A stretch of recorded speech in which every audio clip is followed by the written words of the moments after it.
Well, hello there. You're very welcome along to Monday morning's OTBAM, and what a weekend that was. Just two matches, but two matches that felt like about 400 matches really of different varieties of sport, different varieties of excitement. It was just hurling, but hurling, let's put our hands up here this morning, is the greatest sport in the world. It's a hurling snobbery central for you this morning on OTBAM, and we've got the right man in the studio to do it with me this morning, Shane Stapleton. A very good morning to you. Good morning, how are you doing? Not too bad. I am surprised to not see you wearing a crown this morning or kind of standing at a pulpit to say, I told you so. Yeah, full Hud Hastings, like in my ash tower looking down at the rest of you. Yeah, like it was incredible. And I was just looking at a few of the stats there, not to go full Pat's plan on it, but there was like 214 scoring chances, so best of luck trying to sum that up. 123 scored, 73 wides, which is a disgrace, of course. 81 players were used, 41 of them scored, and 197 puck outs to try and go through as well. So, I mean, and this is the big thing. You come in here this morning and here, sum that up for us, sum up that weekend. Yeah. It's like trying to sum up a hurricane. How do you? And the damage of it, it's just, all we're left with is kind of blank faces saying, oh my God, what just happened there? Yeah, and a hell of a lot of wreckage in those people who peered down upon hurling and called it an inferior sport. It was absolutely incredible, like just being there as well. Like I felt the atmosphere yesterday was a tad better just because of the sheer volume of Cork and Limerick supporters and how vocal they were. But God, Saturday's game as well was absolutely outstanding. Like on the Sunday game last night, they made a reference of trying to pick between your favourite children, as in how can you pick between the better game? And it's futile really, because it was almost 200 minutes of just pure joy really. And as well, like I thought the Clare game, or sorry, the Clare Galway game took a little bit of time to get going, and I suppose the fact that Galway were 1-7 to a point up, there's kind of this feeling that this is over. Galway are a machine these days, they're just going to blitz through them. And then they didn't, and Clare made this incredible comeback, and obviously Colin Galvin going back to the tip of the D made all the difference. And I thought it was interesting that that's where he played. Like Galway have been excellent with dealing with the sweeper in the past couple of years, and I put that to Micheál Donoghue afterwards. I said to him, like, why did you have such trouble with Galvin? And pretty much his answer for that, as it was for every question, including how are your injuries, was a big sort of a smiler. Actually, you know, sure, look, we'd hope to do it better. But that was the thing, like, and a lot of the time the sweeper is even deeper. Like you'd see Tadhg de Burca, and he's regularly playing on the 21, and this is another 15 yards further out, which allowed Colin Galvin to get on all the breaks behind him and all the breaks in front of him, and he did an exceptional job. You think of the 2 points that he helped set up for Tony Kelly very early after he moved back there, just made all the difference. Let's have a look at it, actually, what Micheál Donoghue was saying after the match. He was speaking to Maura Trassa. Look, I think just towards the end of it, it could have gone either way, and probably a draw was a fair result. But, you know, really proud of the effort of our boys. You know, the goal after half time, you know, we went straight down, got a score, which showed massive character, and, you know, we picked up a few knocks, and the lads that come in made massive contributions, which is really positive for the whole group. And, you know, we always hammered that it's the collective, you know, that stands to us, and, you know, that was really evident today with the boys that come in, massive contribution. We all know it is a collective experience when a team go out to play. However, there are two big worry points now. Garrow's McInerney looked to be on crutches. Joe Canning, a lot of ice around his leg. I know you're probably going to say you don't know what they're going to be like yet, but it must indeed be a worry. Look, they came off obviously injured, so, but as I said, you've alluded to there, I haven't had the opportunity to even talk to the two lads, so I don't know the severity of them. What goes through your head though when you see Joe Canning hobbling off? Look, Joe is a massive player for us, you know, but, you know, he's just one of 35 lads that we have on the squad, so it's just paramount that we get all the injured lads back onto the field as quick as we can. And now looking forward to a replay. It's something that everyone, I'd say, would be looking forward to, because both Galway and Clare served up a treat this evening. Yeah, look, absolutely, and you know, I think it's been fixed for Thurles now, so it's closer for both counties, so look, it'll be great atmosphere, no doubt. And finally, what are you going to be thinking about and looking at now this week in the preparation for it? Look, obviously at this stage now it's just about recovery, and we just go again, that's it.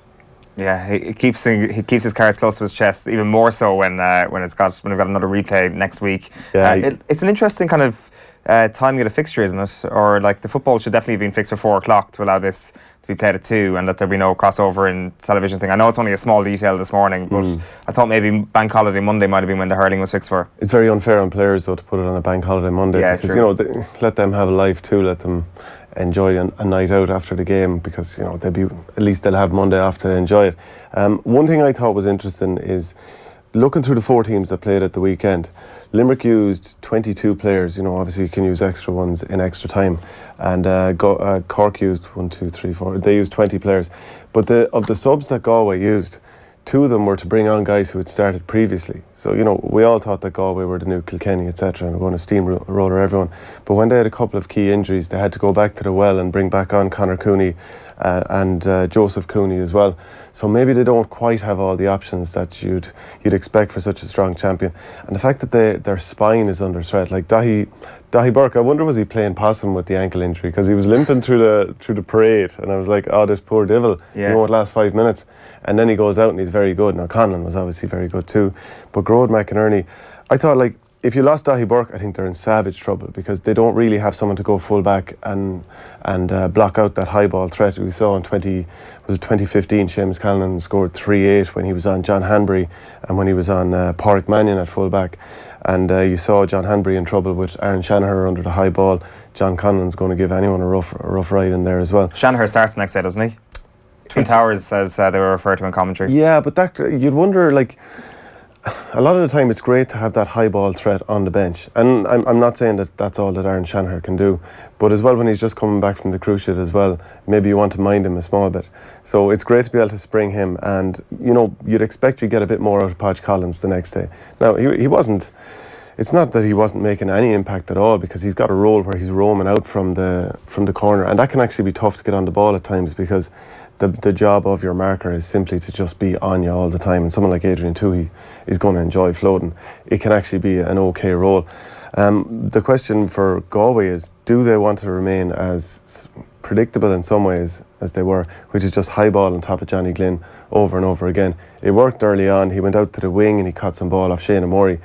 But do they need to get more out of Conor Whelan, pop the ball in front of him, pop the ball in front of Conor Cooney? He's a big man, but he likes any sort of a ball going into him. Cathal Mannion got 4 great points, but did he get enough of a ball in front of him where he can do that damage? Because if he gets it into his hand, his sidestep is incredible. So I just, if you look at the Leinster final and then the Leinster final replay, Galway Kilkenny, they did high ball the first day and they doubled down and did even more the second day. So I'd be curious to see how it goes for Galway, and especially if Joe Canning is out injured. Like the beauty for them early on is that Joe Canning was standing at 11 with Conor Cleary on him, but he floated around the place, and he was in his own half at times, and therefore that meant there was a full open door in front of David McInerney and Johnny Glynn. So are they going to allow that again? Will Colin Galvin play sweeper from the start? It's very interesting that way, because we don't know who's going to play for Galway and if Clare will go with that sweeper from the get-go. Yeah, you'd imagine there's going to be a few little trickles of information as the days go by. We'd love to hear your thoughts this morning, actually. You can tweet us at Off The Ball. You can comment on the stream as well if you happen to be watching on YouTube or on Facebook. What's coming up today then? We've got hurling all the way, as you can see on the left-hand side. Literally, we're going to be speaking to Limerick legend Kieran Carey a little bit later on, of course. His nephew Cian Lynch scored one of the goals for Limerick yesterday. It's going to be great to get his take later on. Tommy Walsh, amongst a number of voices we've got on as well from yesterday, and plenty of reaction coming your way before 9 o'clock. It is, of course, the start of the big festival in Ballybrit as well. Johnny Ward's our man on the ground in Galway. He'll be with us at around 9 o'clock, bringing you all your tips ahead of the weekend, ahead of today's racing. In fact, the 7-card race getting underway at around 5:20 this evening. But before all that, it's time for the back pages. OTB AM. Thanks to Screwfix.ie, championing the trade with a dedicated call centre. As you can imagine, it's Limerick leading the way on the back of most pages. The back of the Indo then this morning is Limerick soar to new heights. Kiely wary of old ghosts as treaty hold nerve to earn final say. You've also got Taylor made up. Title fight helps Katy cope with tough time for family. Red headaches. Gloomy Mourinho admits United in trouble for new season. And Nico Roach says Thomas's tour victory hasn't come out of the blue. Limerick soaring to new heights, that's the thing. And Shane Dowling's comments after the match very striking, to say, everybody calm down for a moment here. We'll enjoy tonight, maybe tomorrow night, but after that, the next 2.5 weeks after, the next couple of nights are going to be hard work. Yeah, and I'm sure they will, but like Shane Dowling is one of these guys who is absolutely brilliant to interview, and he always says something great. So it's hilarious that he's saying, calm down, because like he comes out with some great comments like, we're not just there to march behind the band. He's great value. There is an element though of celebrating a semi-final, when I know semi-finals are there to be won to get to finals. Semi-finals are for winning. Isn't that what they keep telling us? But like, especially the manner in which it happened, surely that's a factor in the dressing room last night, where it's like, God, that was drama, that was amazing. Yeah. We have to sort of appreciate what an amazing win this will be remembered for as well. Like, that is a factor, surely. Yeah, and as well for Limerick, because they're so infrequent. Since they won the All-Ireland in 1973, they've only won 4 games at Croke Park in the Championship, which 2 were against Antrim in 94 and 96, which, all due respect, Antrim weren't All-Ireland challengers, really just by fact of them getting straight to the All-Ireland semi-final. In 2007, then they beat Clare, who weren't exactly heavy hitters, and Waterford, who were jaded from 2 games against Cork. So they really, really have flopped on this stage for a long time. And did they actually win this game? They drew the game, and then they went to extra time. And it's interesting, of the 29 championship games that we've had this year, of the greatest season of the greatest sport ever of all time, that there's been 6 draws. And there's been, I wrote them down here just so I could drive the boot into you, but there's been 2 games that have just been separated by 1 point, and 4 by 4 points as well, or by 2 points. So that tells you how close this championship has been. And so moving on to the next page. Yeah, the front page of the Irish Examiner sports section is wide-eyed wonders. Limerick come from behind to stun Cork in extra time epic. Anthony Daly is saying it was mad, crazy, epic, romantic and perfect 24 hours. Class appraisal game for the ages served up by Clare and Galway. And you've got some athletics and you've got some Ballybrit preview there as well. Like, that is the thing that you say there about the draws.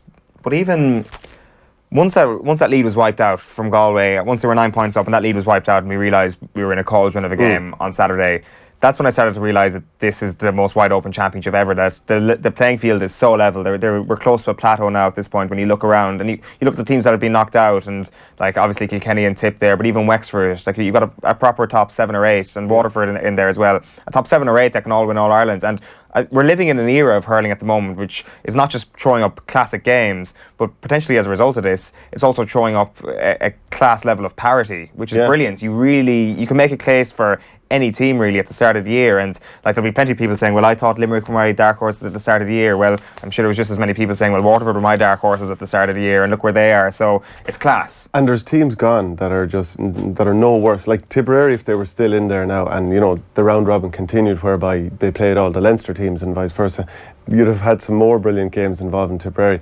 Dublin as well, we haven't really mentioned them, but they lost games by 2 points and 1 point, and they beat Offaly as well. So they were really, really close to the standard in Pat Gilroy's first year. So give them another year, and how much better will they be? Eventually, will there be a critical mass with the Dublin footballers where they've such a huge panel, which includes dual players?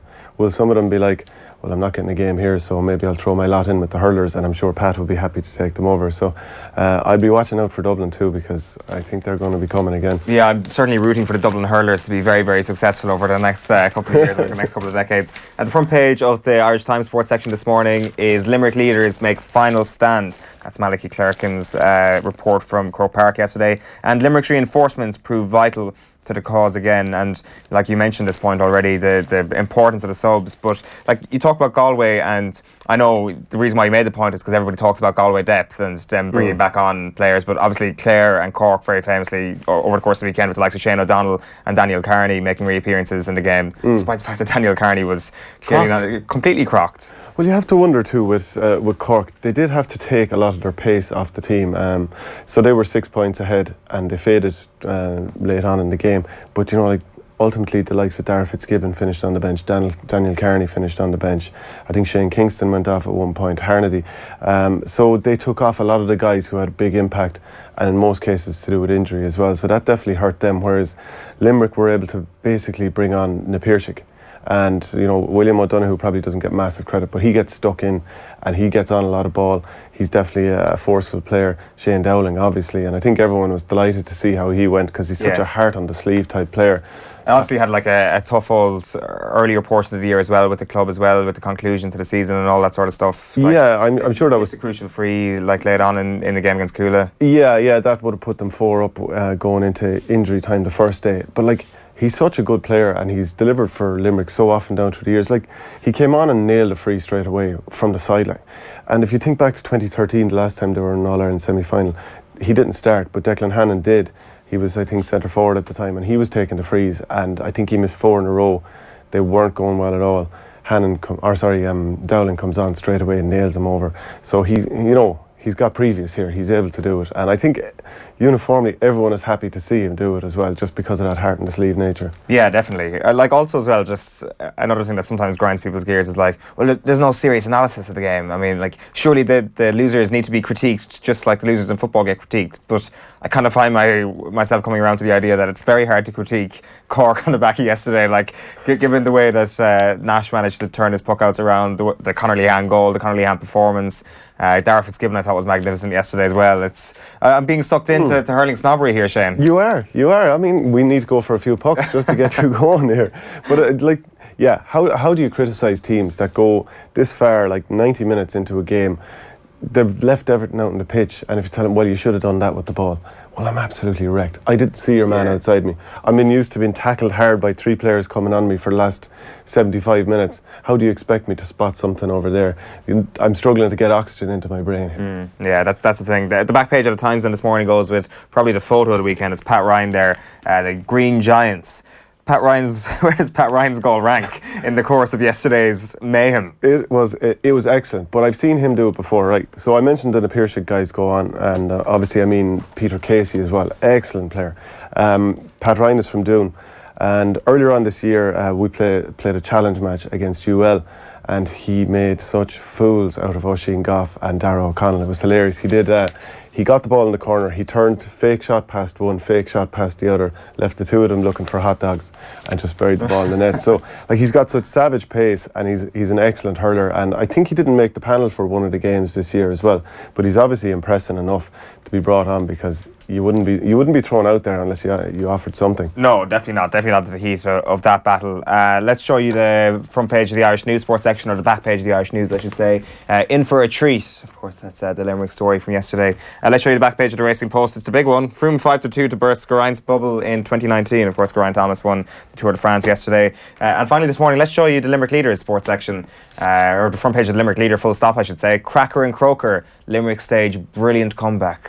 They're en route to win in All-Ireland for the first time since 1973. It's a famine of sorts. Doesn't Sean Finn look a little bit like Justin Long from Dodgeball there? Do you know that character? He could probably dodge a spanner and a ball, Finn, to be honest with you. Dodge, duck and dive. That's exactly what Limerick did yesterday. We need more dodgeball references on this show, quite frankly. Patches O'Houlihan. Patches O'Houlihan. Fine hurling man, I'd say Patches. He'd be a hurling. He's a dodgeball snob, Patches O'Houlihan. Sure he is. How did we end up on that? Let's have a look at the Red Tops. Yeah, so from the Mirror, extraordinary. It's that picture of Pat Ryan again and Shane Dowling there celebrating his penalty, which of course he did cross the line for striking it, but hey, I think we're all delighted it wasn't called back anyway. It didn't even, just reading a bit this morning, commenting on Shane Dowling's confidence in going for goal, it didn't even strike me at the time that a point might have been on. Yeah. Now that I think about it, if I was in Shane Dowling's position, I'm probably putting that ball over the bar. Fair play to him. No, if you have a chance to finish off a game, you do it. I suppose you do. Yeah, when you've got that skill as well, I suppose I'm not really factoring in the idea that I probably wouldn't be able to find the top corner. And the way he kind of shaped to go one way and just cut across the ball. Because like what explain that, like, just how did he put Nash off? So like, it almost looked like it took a deflection. Obviously it didn't, but that's the way Nash's body moved. Yeah, well, far be it from me to tell people how to take penalties. I can barely hit the ball out of my way, but like, if you kind of shape up that way and then kind of just open out the face of it that way, do you know, like if you were to miss-hit a golf ball because you opened up the face too much, I'd imagine that's how he did it, but far be it from that's me. a very difficult thing to do. I'd say for a guy who's practicing it since he's 4 years of age, it's like a second nature to him. Right, okay. Like some of these lads are just unbelievable with the ball in hand, and yeah, you know, let the hurling snobbery continue from here. Oh no, it was class. It was top class goal. Yeah, there's a bit of football as well. Jose's SOS to United World Cup stars, so he's he says United are in trouble. They're over there on tour. Did you see Shaqiri's goal against United? The bicycle kick. Oh, unbelievable. Jesus. Good as you'd see. I was because before all the hurling madness started, actually on Saturday, I was just sitting at home on Saturday afternoon. I turned on Arsenal against PSG. Oh, jeez. And I don't mean to alarm anybody, but Arsenal are winning the Premier League. They beat them, what was it, 4-1, 5-1 in the end? They've got this kid, Guendouzi, a 19-year-old kid they signed from Lorient in the middle of the summer. He is world class. The next Paul Scholes, as they say. You're saying that Arsenal have signed another young lad from France? It never goes wrong. No. Signing young lads from France never goes wrong from the Arsenal. New Vieira? The new Vieira. Yeah. He might be the new Vieira, like 12.0, but he's still the new Vieira. That's all that matters. Arsenal to win the Premier League. Yeah, and Unai Emery going back to his former employers there. Yeah, real revenge. bitter scenario there, was it? I'm sure that's got a Wikipedia page all on its own. The Revenge of Unai. Yeah. Right, the hurled double epic at Croker, that same picture of Justin Long / Sean Finn, and it names out all the stats that I had just named out actually there as well. And there's racing pullouts and all that kind of stuff there.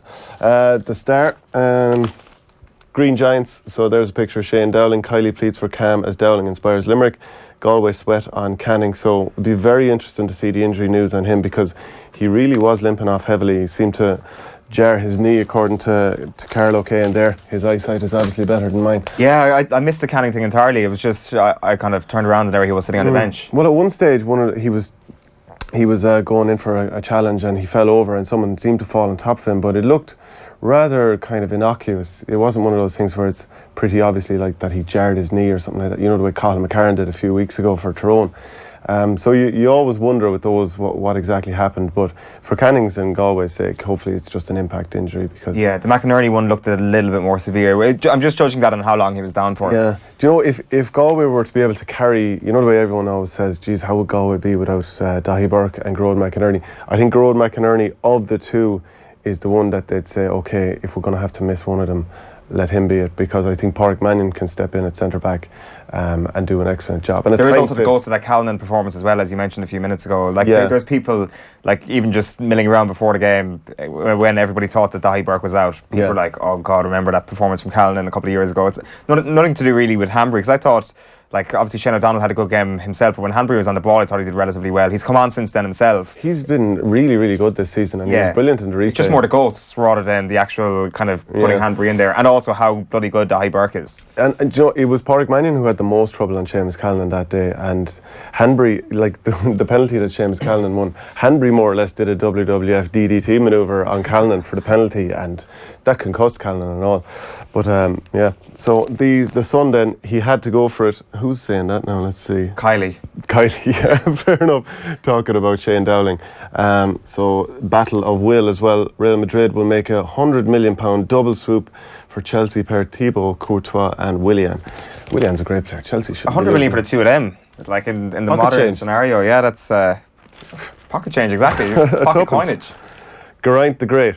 Geraint the Great. I believe. Do you believe? I believe. Did you go home and watch the full kind of procession into the Champs-Élysées after the hurling last night? I definitely did, just to come down a small bit. Yeah. I saw somebody tweeting that they needed to take up crack cocaine just so they could come down wean themselves off the hurling a little bit. I don't know if I should be saying that on the morning show, but there you go. Masters of Paris. Oh, Jesus, who cares? Geraint Thomas, whatever. Who cares? It's not hurling. The Tour de France, we might reflect on some bit of the Tour de France at some stage this week. Tell you all about Geraint Thomas, where he's come from and how he managed to do this. It is 11 minutes past 8 on this Monday morning. More hurling to come before the end of the show, and we'll also be crossing across to Galway to chat to Johnny Ward before day one at Ballybrit. But before all that, let's get Tommy Welch's take on yesterday's win for Limerick. Is it a worry that yet again Cork get to semi-final stage, aside from 2013 obviously, and they can't come over that hurdle to get into the All-Ireland final?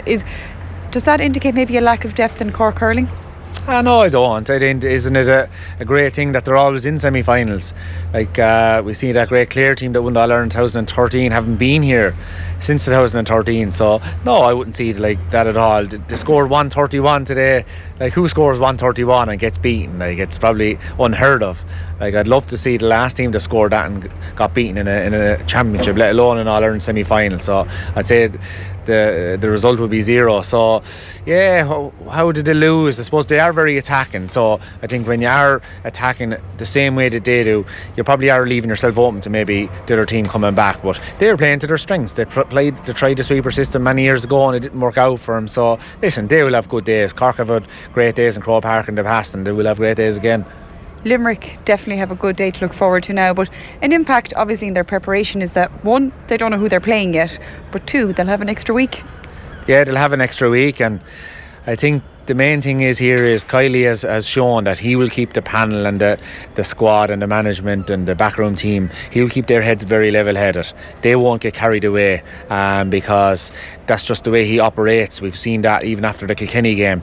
hadn't beaten Clenny since '73. He didn't allow any too much exuberations or that. So yeah, he'll have their. Now, the only thing I would say is the Limerick supporters, I'd say, will go mad over the next few weeks, and rightly so, because it's not every day you get to an All-Ireland final, so they should be allowed to.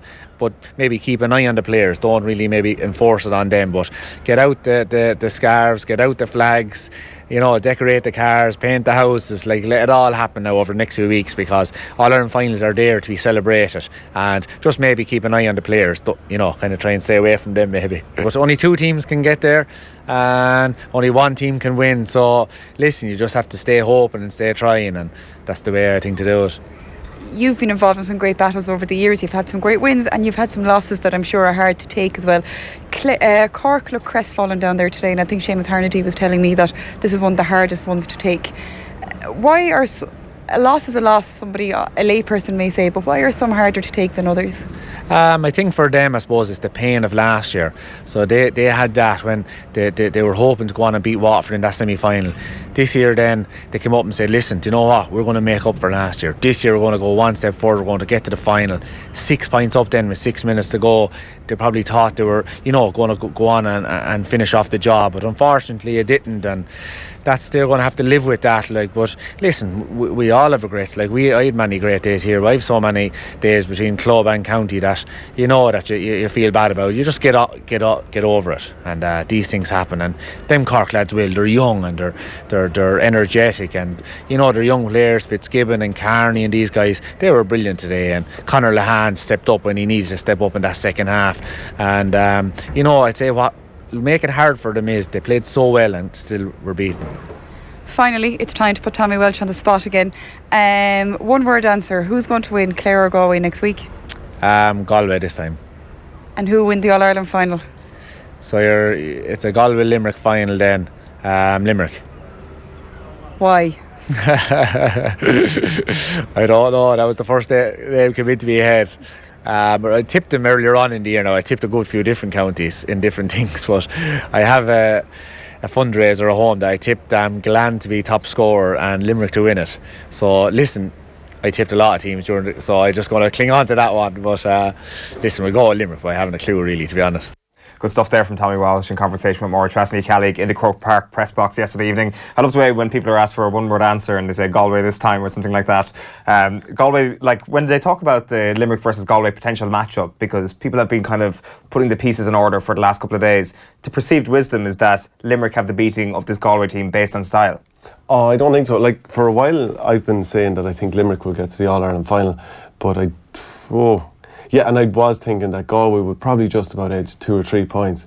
But the more you see of Limerick, they had their wobble this year. Every team's had their wobble at some stage, and they had it against Clare, getting beaten out the gate by 11 points at Cusack Park. And I thought that day, this is Limerick's off day, because I wasn't giving full credit to Clare. And then they went and they played the way they did in the first half again of the Munster final against Cork, and I thought, geez, they're better than I thought. And then the second half I was like, oh, they're worse than I thought.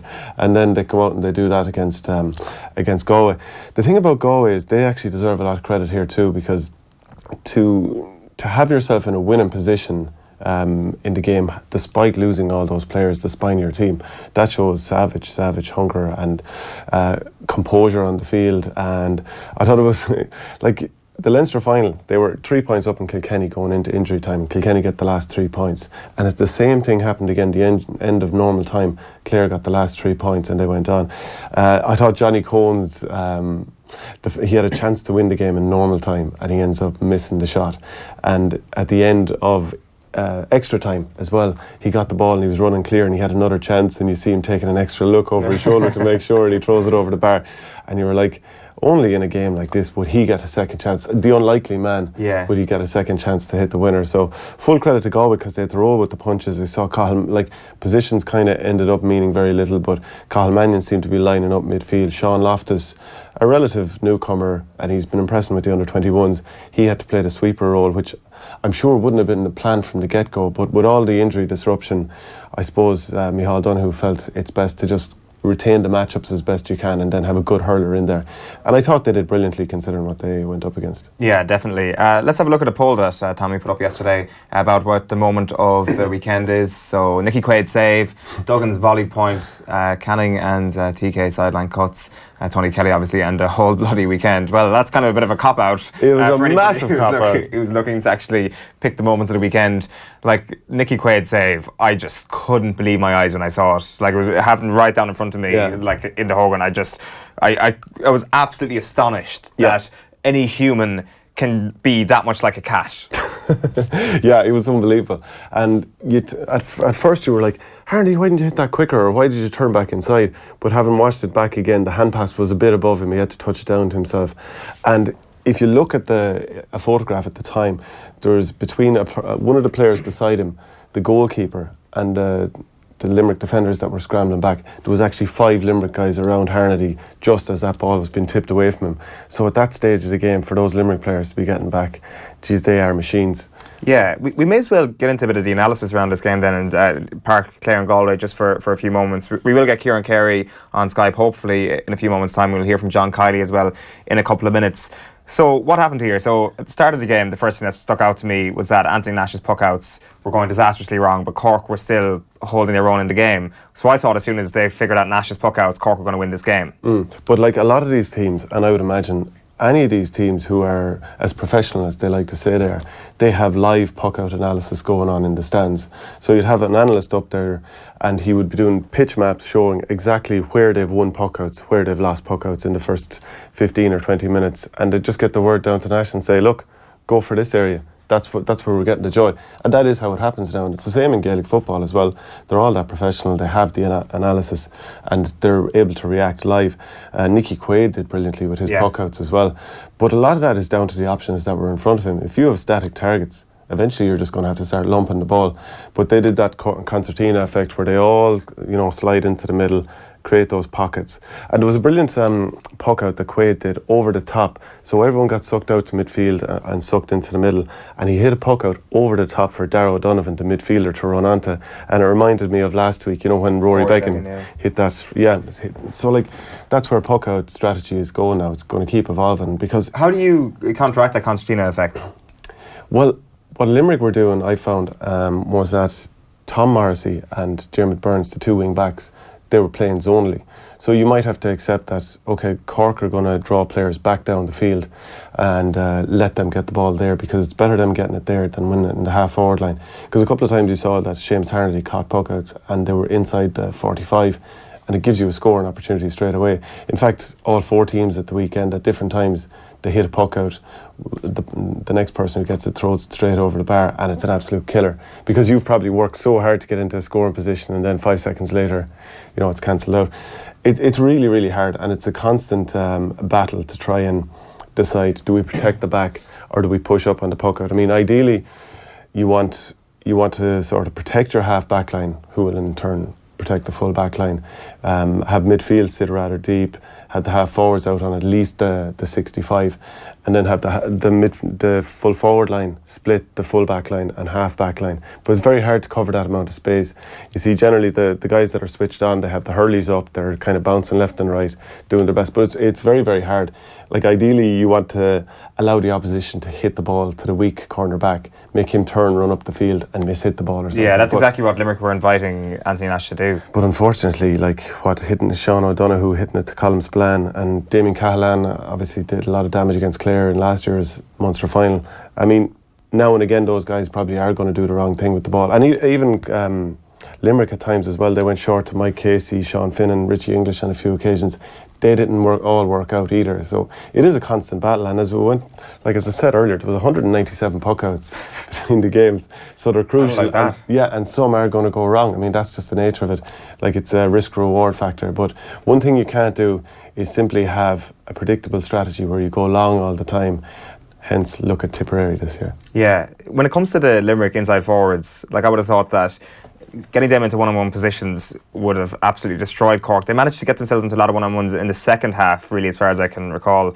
it wasn't as detrimental as you might have thought. Like, I know both sides racked up huge scores, so maybe it was detrimental. Maybe that's the reason why Cork lost the game. Who knows? But it felt that Cork were managing to kind of plug the leak to a certain extent. I suppose if Aaron Gillane had to have his shooting boots on, and I mean shooting boots because he kept losing his hurley, then they might have been able to push clear in the first half. Is that like, because a couple of people have pointed that out, like I think Cyril Farrell mentioned it and Donal O'Grady mentioned it on Sunday Game last night as well, like that they've mentioned it about other players as well, that it's a weakness in the game. Like it's obviously something that comes with, I don't know, added strength. Is it just more concentration, they're losing at a hurl? Yeah, I wondered myself. It happened to him 4 times against Limerick and at least 5 if not 6 times yesterday as well. Very, very unusual. And I was thinking, is it his grip strength? And I thought no, because I remember earlier in the year Mary I came up for a club challenge, or well, club versus college challenge match, and he was out in the field, and I was beside him one time when he struck the ball, and it was just the most beautiful sound of a strike. So he's a beautiful striker, and there seemed to have a lot of power there. So I wouldn't have thought it's something to do with grip strength, but maybe it's a case of, like, if there's a high ball coming in, you want to hold off your man like that, and he had Colm Spillane on him, who seems like an absolute bear. So you're trying to hold someone off to catch the ball like that. So you're probably putting your hurley in an area where it's going to be pulled and dragged a little bit, because the guy is trying to get a bit of purchase on you. But like the person who's, and like maybe it'll try and induce a free as well, because the ref will see the hurley's gone, there's clearly some sort of contact there, I'll give it. But the person really losing out there is probably Gillane, because he's straight through on goal. Like if he can hold on to it, he's straight through on goal and he's not going to miss. So do you think basically this could have been over in normal time had he had the hurl in his hand a little bit more often? Well, who knows? Limerick would have definitely been in a much better position, and I would imagine Cork would have responded as well. Like some of the leaders they've got in the field, the likes of like Daniel Carney, Conor Lahan, it didn't fully happen for him in the first half, but 1-3 in the second half. I definitely have to mention Pat Horgan as well. He got just a point from play, but his movement was incredible, because like Mike Casey was trying to pick him up, and Mike Casey's an excellent full back, but Horgan got a yard on him many times, and the ball just wasn't fed into him enough. I thought the whole full forward line needed a little bit more ball. Conor Lahan was probably starved of it in the first half. He was playing inside, and like that was the problem, just getting it into your full forward line. I suppose that's the problem for everyone, because that's what you're always trying to do. Yeah, who was the standout performer for Cork, do you think? Was it Daniel Carney? Like Dara Fitzgibbon as well, I thought was excellent. Yeah, Dara Fitzgibbon was excellent. Do you know what? At the very start of the game, Dara Fitzgibbon went off on a solo run straight down the heart of the Limerick defence, and who was chasing him down? Only Kyle Hayes, and Kyle Hayes was gaining on him. And I just thought that was amazing that any player could be able to keep into Dara Fitzgibbon. But trying to pick out who was their best performer, I thought Christopher Joyce got on an awful lot of the ball. Actually, I wonder with the Cork backline, are there enough really silky hurlers in there to match up with the physicality? And like, you don't want to go too hard on players, but like the spine of their defence, and I know Owen Cadigan was playing wing back, and I thought he was quite good, but like, the ball being delivered into the forward line from the likes of Dermot Burns and Declan Hannon, they probably have a few guys who are a slight bit better at using the ball than Cork do. And Darragh O'Donovan, I don't think gets enough credit for Limerick, and I hear people saying he was quiet, but the amount of times he gets the ball and uses it wisely, like a lot of midfielders turn and strike the ball and don't look at where it's going, but he used it really well and just brings his wing forwards into play. And a couple of the likes of Tom Morrissey has been brilliant this year. He struggled to get into the game, but yeah, why was that? I don't know. It just didn't happen for him. I mean, he was doing the same things he's normally doing, and it just didn't happen. By the way, we mentioned scores of the weekend, and on that poll there that Tommy put up, Peter Duggan's stupid point against Galway was mentioned. Duggan had another brilliant one as well. He caught a puck out. He miscaught it. It came down. He flicked it back to himself. Turned, ran, smacked the ball off the ground, got it up and straight over the bar. And that other point, which levelled the game with, 8 minutes to go, that was ridiculous as well. There was 4 or 5 guys around him. He was dunted at least 4 times and still managed to get it over. Groat Hegarty had a couple of unreal scores as well. He does that unbelievable kind of chop up into his hand, the ball's on the ground, straight over the bar. So the likes of him stood up. I thought Kyle Hayes, as the game wore on, got more into it. I don't think he was in it throughout. And then Seamus Flanagan, his assist for Ciaran Lynch's point was fabulous. He got it in the corner, and for the goal. And the thing is, Ciaran Lynch had actually won the turnover maybe 10 seconds before that as well. One of the Cork players was going back, and the amount of time Ciaran Lynch gets his hurley in around the guys he's rising at and flicks it away, he probably doesn't get enough credit for that side of the game. No, yeah, that's definitely been another element he's added to the game this year. We'll come back to all of that in a moment as well, but Limerick legend Kieran Carey is listening in. We'll be with him in just a moment, but before that, more Trasa caught up with John Kiely after the game. Hats off to them, they put us under real pressure, 5 points up with 10 minutes to go, really difficult. So we responded really, really well and delighted with the response in the last 10 minutes. It was your substitutions really that made the difference. It was indeed, yeah, and a huge tribute to our panel really of 36 players, the way the lads came on and made a huge impact. Shane Dowling, Barry Nash, David Reedy, William O'Donoghue, all the boys that came on subs, they did fantastically well, and hugely proud of them because they've made a massive effort over the last number of weeks in terms of pressing the A team in training, and it's really paid off. Your team has made an appeal now as well to Limerick people to enjoy it. There's a build-up, it's great, it's really special to get into an All-Ireland final, but leave the team alone to do the preparation. It's something, it's been a factor in Limerick in recent years. It must be, I don't want to use the word worry, but it's certainly something you'd be cognisant of. No, listen, the last couple of weeks were fine. The bottom line is, the players have a job to do, and that's to play and train and go to work. And the supporters have a job to do, and it's to support the team. And I think if both go and do their job, we'll be fine. And they were phenomenal today. I take my hat off to our supporters today. When we really needed them out there today, they lifted the roof and have had a huge, huge impact on the team. And we're so, so grateful for them. And, I hope they really, really enjoyed it because that's what they're there for, And it's great. It's great. And, we'll work hard for the next couple of weeks and we'll get our heads down very shortly. When that penalty and another goal went in, definitely, I felt like if there was a roof on Croke Park, it was going to go. Yeah, listen, it was incredible, How did you feel? I was calm, yeah. I was really looking back at my defence to know, have we all the gates closed behind, because no point in scoring goals if you leave the gate open behind you, They got one back. So, yeah, you have to keep cool and try and keep organised and keep focused on the job in hand because the final whistle isn't gone till the final whistle is gone, and that's it. So, to be fair, we stood strong, in the finish and saw it out. Yeah, John Kiely there speaking to Maura Trasny-Calig yesterday in the aftermath of that unbelievable win. And I'm delighted to say that Limerick legend Kieran Carey joins us now on the line. A very good morning to you, Kieran. Good morning to you, lads. How's the farm? Very well. There's always a special element of making an All-Ireland final, and then there's a special element of making an All-Ireland final in that fashion. That was unbelievable. Yeah, without a doubt, the whole weekend. So when you look at both games, Saturday went to a draw, an extra time, and the same again yesterday. I'd say history in the makings. I'd say it was never done before. And the big learning for me, really, I suppose, is if you have to be contenders to win an All-Ireland, you need 20 players, but you need 25 in case it goes to extra time. Yeah, and Limerick certainly had that yesterday. What was your own reaction? What was your emotions like at the full-time whistle there yesterday? Yeah, but even watching our game, I tend to try to contain my emotions and sit down to kind of see it properly, because my emotions kind of hijack me. I won't see the whole thing accurate as I'd like to see, but yeah, sure, listen, without a doubt, I wouldn't be human if I didn't get caught up in it yesterday, especially the way the game went. There were so many incidents. I suppose it was no secret yesterday, Limerick's bench was powerful. And likewise, it was no secret that Cork were kind of frail in defence. They knew the Nicky Quaid factor with his save, and the introduction of Shane Dowling didn't change the whole lot. So, it was fairly emotional, but lovely to see it.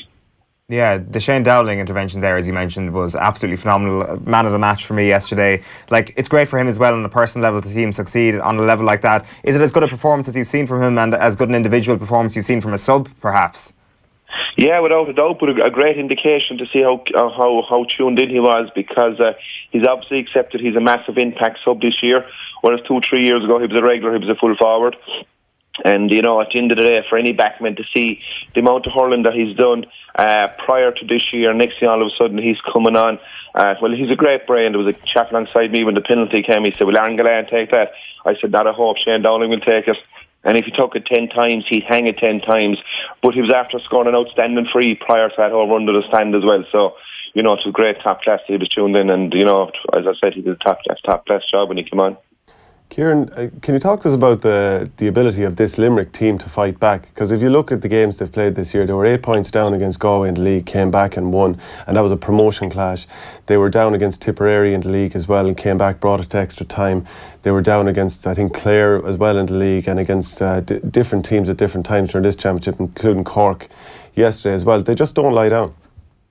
They don't, you see, and that has gone back now, actually, to be fair. Watching Dublin the last number of years in football, Jim Galvin, he's absolutely calculated on every sub and the time that he brings them in, and Limerick are no different. I said back in March it would take a fair team to beat Limerick, and I also said at that time, they're possibly Dublin are in football, Limerick are in hurling when it comes to the strength and conditioning. But definitely, to answer your questions, their bench has been absolutely massive in any game where they have been down or where it's tight.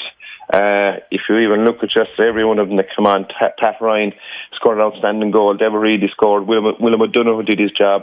Barry Nash and Shane Down. I think the 6 subs, I think they probably scored about 2-4 when they come on yesterday. So I think that's self-explanatory. And Kieran, when you mentioned that, do you think that Limerick are in strength and conditioning that what Dublin are? What do you mean by that? Do you think there's been a marked change in recent times? Well, there is a change in recent times. If you take Keane Lynch, you were talking about him there a while ago, he's 22, 23. He's, after coming through the academy since about 16, 17, so he's a good 6 or 7 years of strength and conditioning, gone through it, and he's reaping the rewards now physically. But that's only one of, about 15 or 16 these guys are together there that long. So obviously they're fulfilling that at the moment. And just watching Keane score that goal yesterday, we had you on the Hurling Show a couple of weeks ago and you were talking about watching your daughter Sarah play for Limerick, that you try and keep the emotions in check, and the same with Keane because he's your own blood as well. So what was it like watching Keane when he was going through for that goal? Yeah, very good. In fairness to Keane, he's slightly changed his game this year, actually. In fairness to him, he's actually working very hard when he hasn't the ball. And he's a left-handed, he's a Kitog hurler. So that probably makes it more difficult for the opposition. And he's the hurley and he's the hip in, he's a big man. Yeah, the goal was outstanding. But I actually thought the vision of the Seamus Flanagan was beautiful as well. He got the ball in that position. It was never in doubt, and very unlucky that he didn't hang another one. Now, to be fair to Limerick, they hung 3 goals yesterday and possibly could have hung another 4. But, they've learned from their mistake against Kilkenny. They had 5 glorious goal chances against Kilkenny. And thankfully, at least they got 3 yesterday, which was, great for the confidence in the forwards, because they would have realised they would have missed a few goal chances in the past. Yeah, and just before you were on with us, Kieran, I'm not sure if you heard Shane was just talking about how Keane's added kind of a great tackling element to his game this year as well, and they were seen in that turnover that was so crucial. I'm sure that's something, skills like that he wouldn't ordinarily have had as a forward, have been worked on big time this year. Yeah, I totally agree with you, because I suppose when he first came on, I suppose it was a settling period for him to get used to the pace and comfortable with it, and the next phase then was where they were going to play him. And I think he was a utility kind of forward. So definitely there was a lot of work put in this year, and that's fairly evident because he's having an outstanding year up to now. Kieran, just to talk about Aaron Gillan for a moment, he got man of the match yesterday, but he could have got a couple of goals. He could have got a few more goals, or a few goals against Kilkenny as well. Seems to lose his hurley an awful lot. So can we talk about the good of him, and then the fact, why is he losing his hurley and missing these goal chances? Because he's got such quality.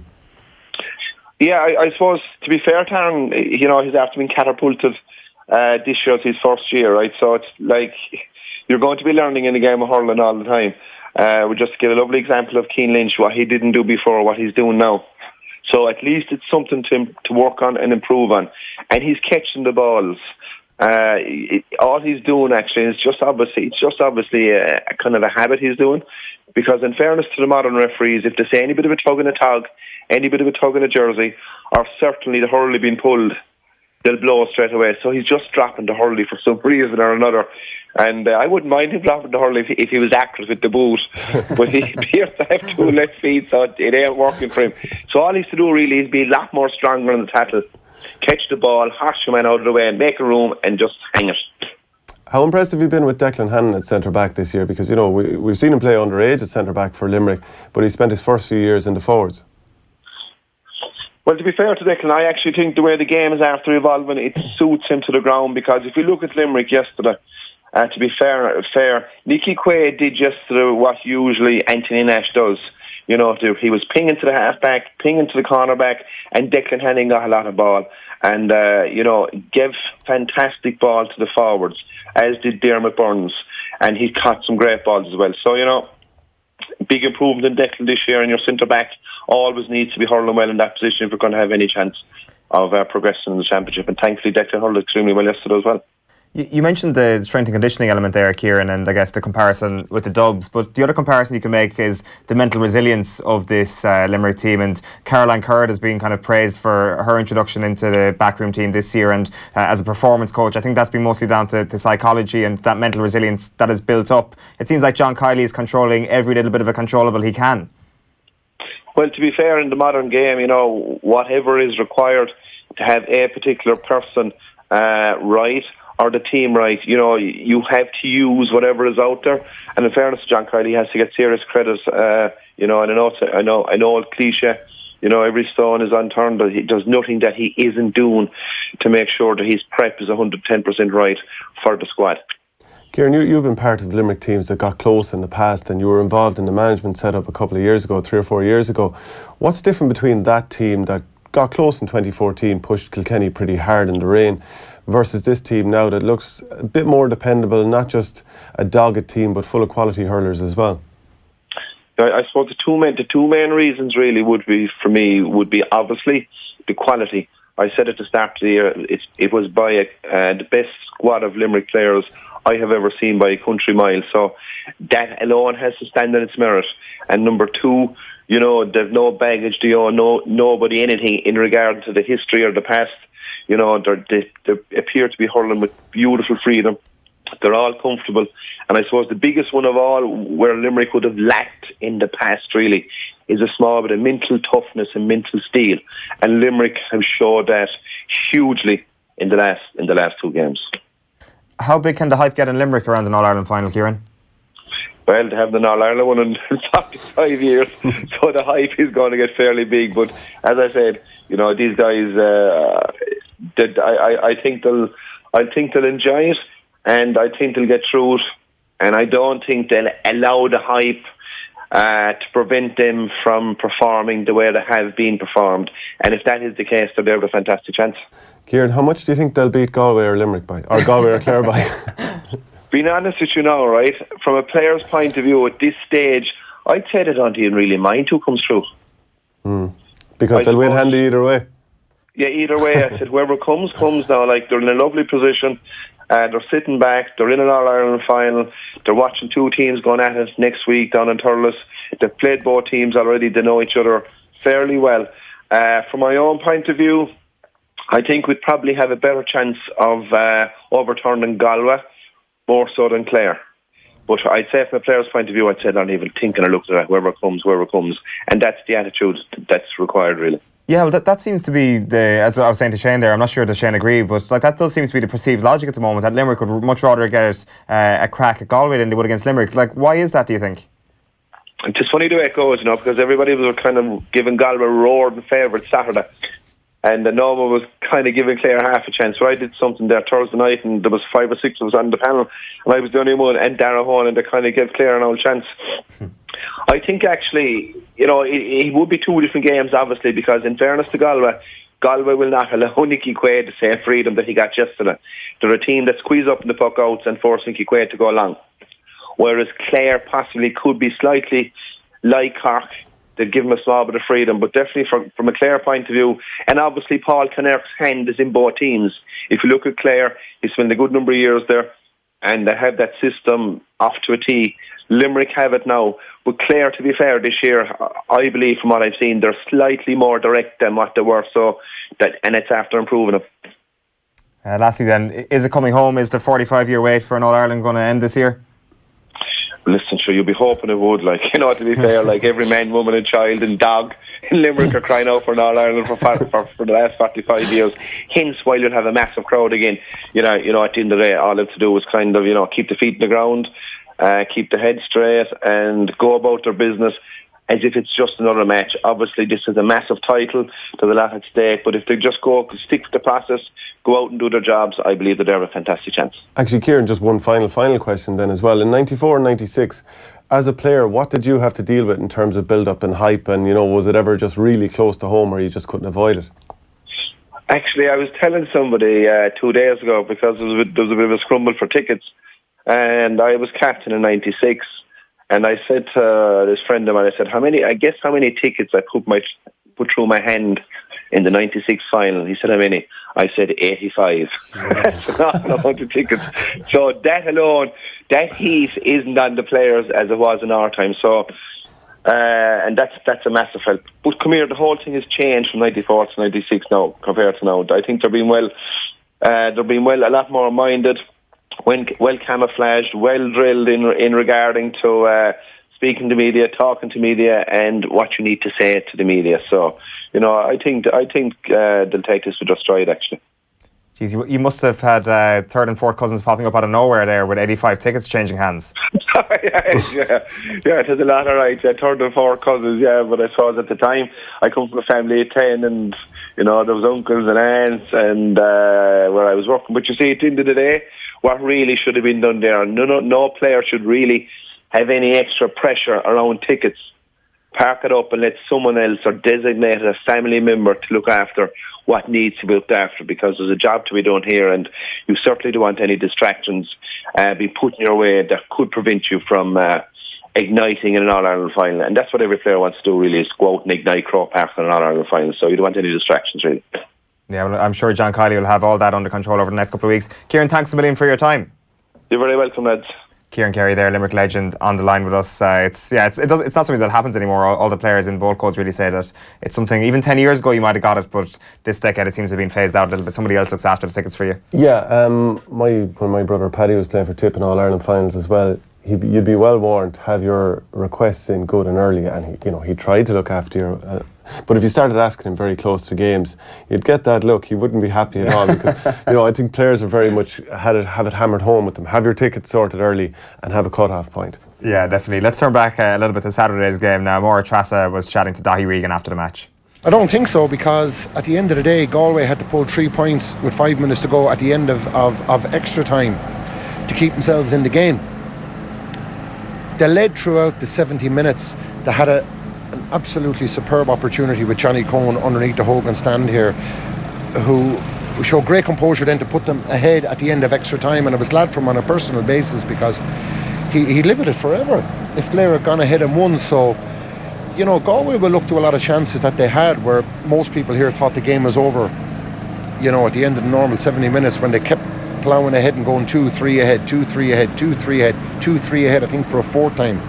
You kind of felt, well, yeah, Clare's resistance has to break, because you can't keep taking these knocks.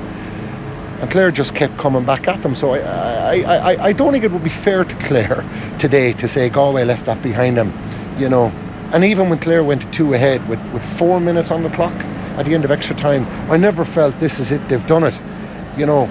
Even Galway shorn of their top stars, they were just so game to come back. So if ever there was an actual case to say, yeah, a draw absolutely was the fairest result, well, that's the greatest example of a draw was the fairest result today, and I'm glad it was a draw, to be honest. Yeah, Daithí Regan there speaking to Maura Trassa on Saturday night.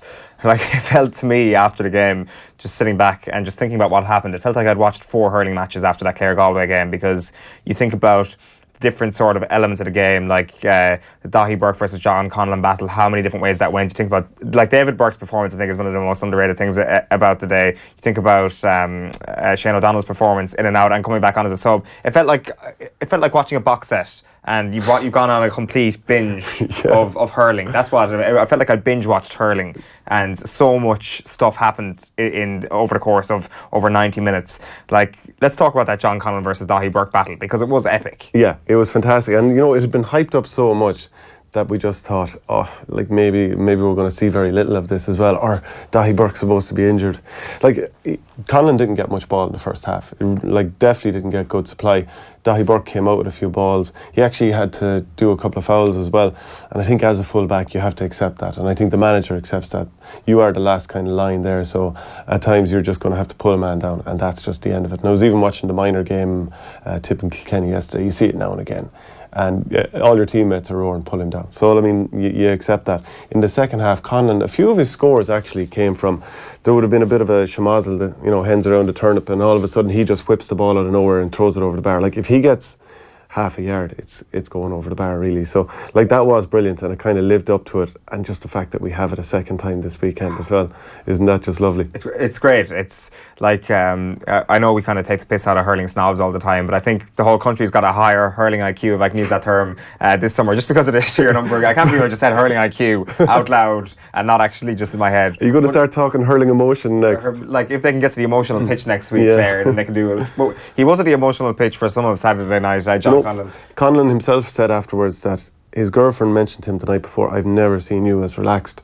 And maybe, you know, just a guy at the top of his game, just full of confidence. He probably knows if the ball comes to me, I'm going to do the right thing. Well, he gave that comment to the print journals after the game. Let's see what he gave to the broadcast journalists. He was speaking to Maura Trassa on Saturday. Was it at half time maybe you were late coming out? Were you getting a talking to? No, look, our management are very composed and very relaxed, and they don't really give us any body. You know, it's more a player-driven setup, and with their guidance. And we said at half time, look, we hadn't played well for the first 15-20 minutes, and then some lads stood up and got a few great scores before half time and got us going again. And we knew at half time we were well in the game, and we just said we needed to come out, be composed, and stand up, and that's what we did. We know you do well once you get to Croke Park. You've had difficulty getting this far. But was that why maybe your start wasn't as good as you wanted? Was it maybe stage fright, a bit of nerves?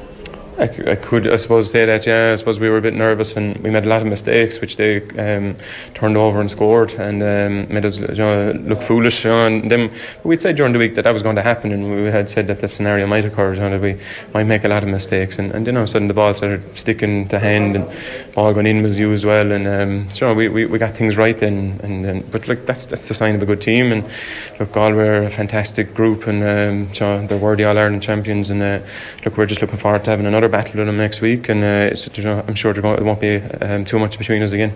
Was there any moment when you felt you had won this?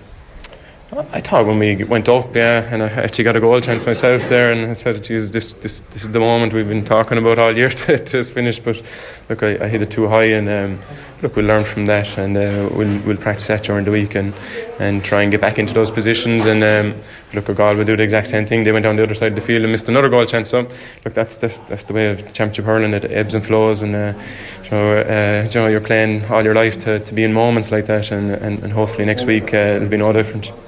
I'm just watching you here, and unfortunately this is radio, people can't see your face, but you have a massive smile on. I don't think I've ever seen anybody so delighted with just a game, because it was really enjoyable, even for me as a Galwegian trying to be impartial in the press box. It was really enjoyable, and it's obvious you've enjoyed it.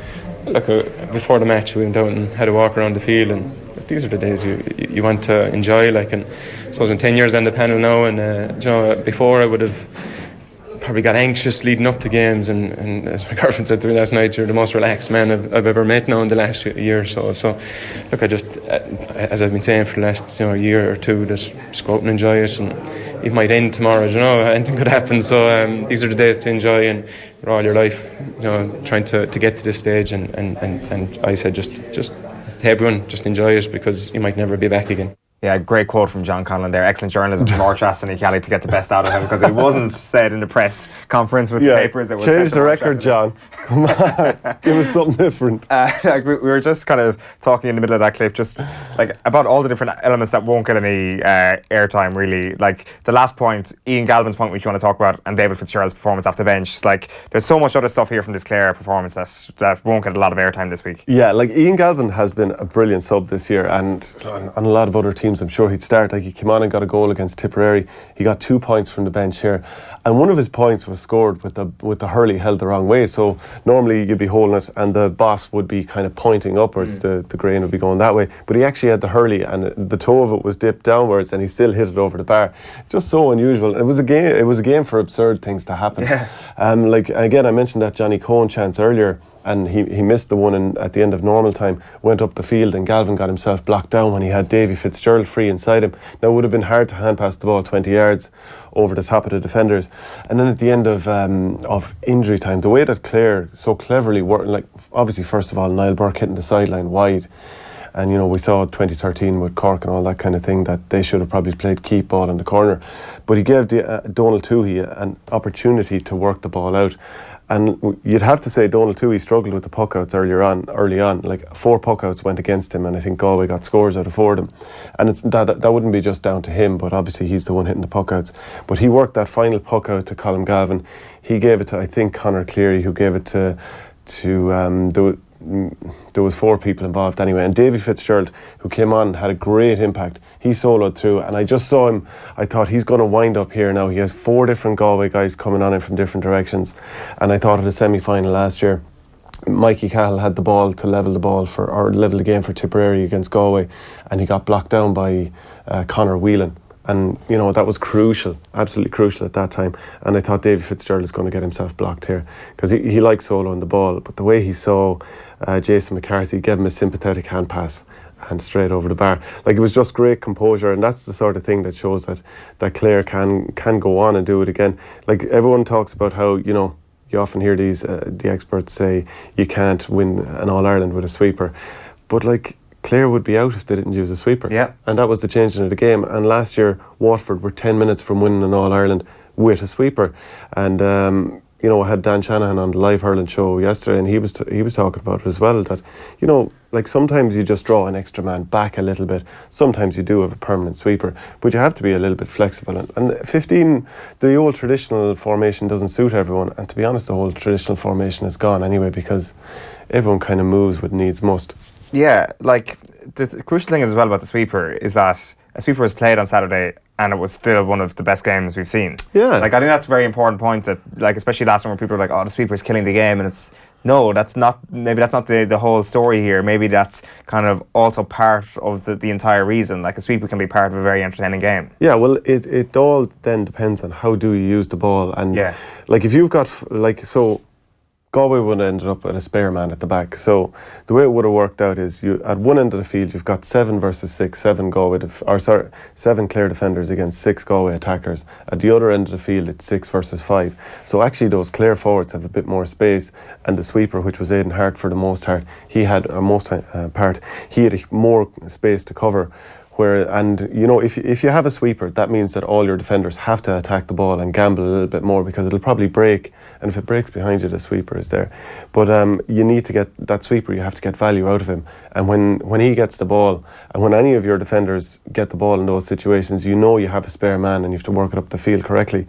If you look at Wexford in the quarter-final against Clare, they used the ball so terribly. They really just poked the ball up the field, gave their forwards no chance. But when Colin Galvin went back there, like, straight away he set up Tony Kelly for 2 points. And the ball was just used really, really well, and more so as the game went on. And that's when it's effective. And if you use the ball well, it'll lead to a high-scoring game. And the sweeper isn't killing it. You just have to make sure that you use it properly, and then it'll still be a good hurling match. And Jason McCarthy, the first inductee to the Donal O'Donovan Hall of Fame. Yeah, I mean, it was just such a brilliant score, because you'd think the pressure is on here. Like, it would be very easy to mess up a chance like that. You know, Johnny Cohen at the end of normal time, I've mentioned it a few times now.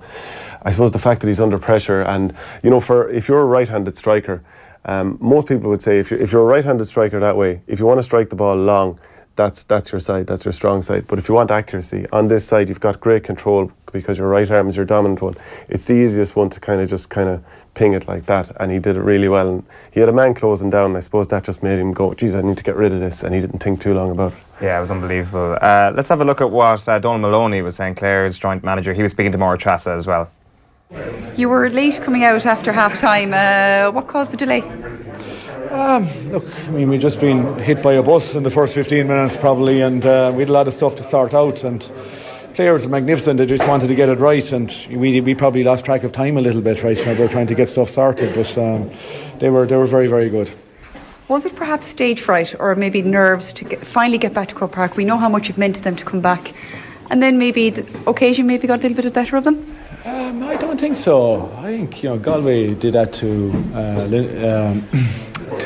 Kilkenny in the Leinster final replay, like, so it's not as if they haven't done it before. I'm not sure it was stage fright or anything like that. These guys, a lot of them have played in this stadium before, but the game is still 80 minutes long by and large, and the way we knew we'd respond. They say goals win games. That goal in extra time didn't win the game, but it brought you fairly close. It did. It brought us close. Like, Galway responded magnificently. The 2 points, straight afterwards, and, you know, fair juice to them. Like, there was a big momentum swing, and they came back. Like, so, it kind of just proved that I don't think either team deserved to lose on the day. Now, of course, already people are going to be saying that was amazing, but they're going to turn the page and move on to next week to a replay. That's quite difficult. It is, yeah. But look, I mean, we've been playing round robin all year, and so I think teams move on very, very quickly. The recovery is normally fairly clear. The routine is fairly clear, and I think that teams will move on very, very quickly.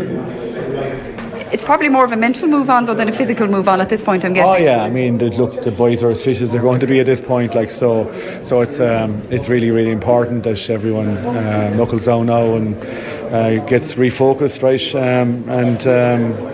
Because the next 5-6 days won't be long flying by. Yeah, Donal Moloney there speaking to Máir Trasa in the wake of that draw on Saturday night. Daithí Regan was also speaking to Máir Trasa ahead of next weekend's replay in Thurles, and here he is chatting about how Galway can figure Clare out.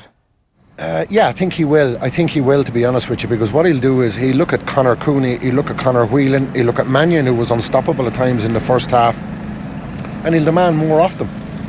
I don't know what the case is going to be with Joe Cooney, or Joe Canning, but when he was tracked today in the second half and didn't have the space, Joe's a player now who doesn't have the pace of Ure, although he's still pretty quick, but he likes to float around and pick up ball, and he can pop balls over the bar. When they went man to man on him, he didn't like it, and he didn't have the space to basically opt as director of operations, whereas Galvin could and Kelly could. Galway didn't have a director of operations when Joe Canning was marked and then went off. So I think what he needs to do is demand more off the other marquee forwards, because they are marquee forwards, but they went missing, and Clare got numbers back, and Clare were very competitive under the puck outs, and they won as many puck outs as they could, but it's still very much in the melting pot now. I mean, you know, there's no point in even saying who do you think will win the replay, because we've all got to dissect what we've seen and look at key margin areas in the game. But really, I think you can't make a judgment on this until you actually see who's fit and able and present themselves for duty next weekend. It would be illogical really to say now who you think will win it. Yeah, I was going to ask you for your take until I realised that the fitness concerns and also the way and the manner in which Saturday's game meant that this is an unpredictable game. The very definition of unpredictable. Like, hypothetically, if all Galway's players are fit, does it give them the upper hand a little bit? Yeah, I'd say just about, if they're all fit, but I mean, that's a huge if. And the Joe Canning point that nobody else was, that Daithí made there, that nobody else was really standing up looking for the ball.